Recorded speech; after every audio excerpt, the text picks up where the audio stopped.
Now we'll discuss how to find the resultant of coplanar concurrent force system. What do you mean by coplanar concurrent force system? The line of action of each of the forces in coplanar concurrent force system are on the same plane. All of these forces meet at a common point, thus concurrent. In xy plane, the resultant can be found by the following formulas or by the following steps. Steps to find the resultant force in the coplanar concurrent force system. First step, resolve the forces acting at angle along x and y axis. Add all horizontal components to get sigma fx. Here rightward direction components are positive and leftward direction components are negative. Add all vertical components to get sigma fy. Here upward direction components are positive and downward direction components are negative. Find the magnitude of the resultant by using the formula R is equal to sigma fx whole square plus sigma fy whole square. Everything is under root.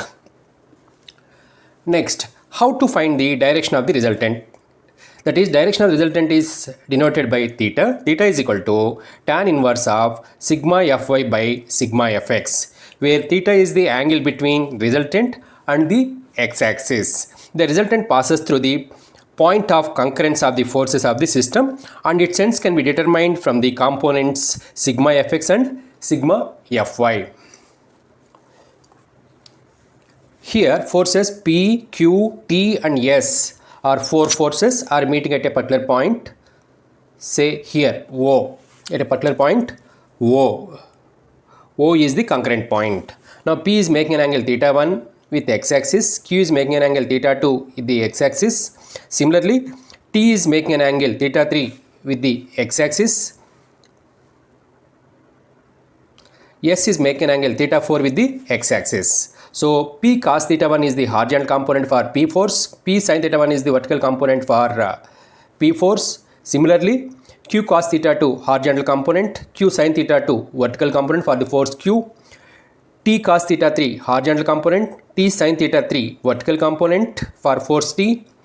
S cos theta 4 horizontal component, S sin theta 4 vertical component for force S. As you know, all horizontal components traveling towards right are positive and traveling towards left are negative. And in the case of vertical components, the components which are moving upwards positive and the components moving towards downwards negative. Now, after resolving the forces, then what we have to do is, we have to write sigma fx.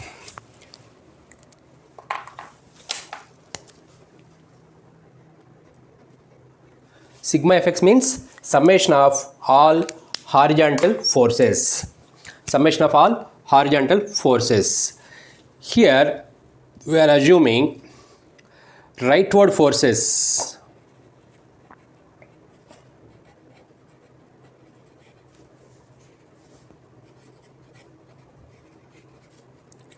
positive and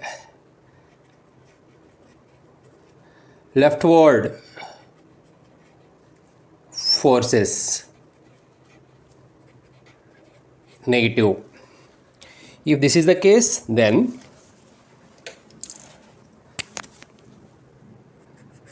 sigma fx is equal to P cos theta 1. This is rightward direction, so positive, and minus Q cos theta 2. This is leftward direction, minus Q cos theta 2, and again this T cos theta 3 leftward, so minus T cos theta 3, and S cos theta 4 rightward, so positive.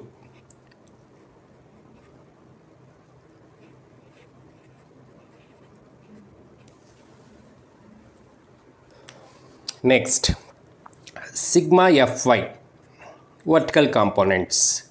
Here we are assuming upward forces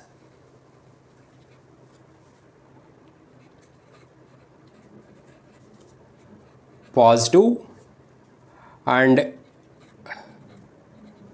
downward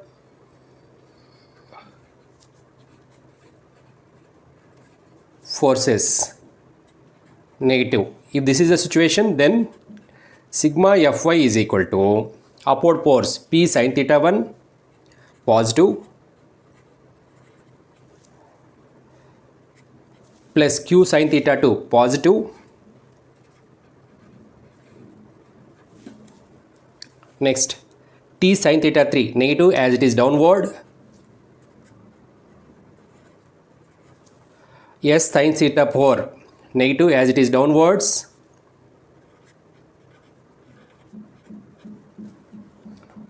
After finding the sigma Fx and sigma Fy, then we have to find the resultant of the whole system of the forces. Say R is equal to under root of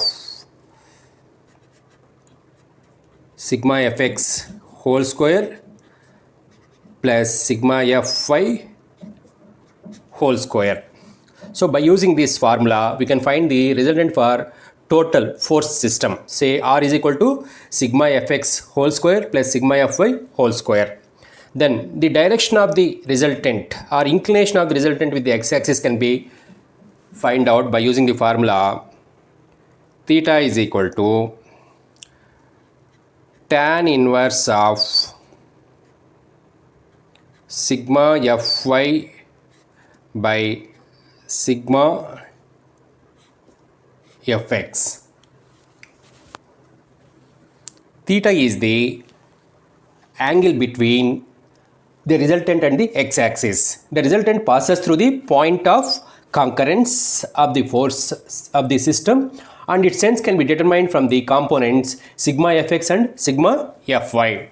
With problems, we can clearly understand this concept. That's about theoretical concept for finding the resultant as well as angle of the resultant with the x-axis or direction of the resultant.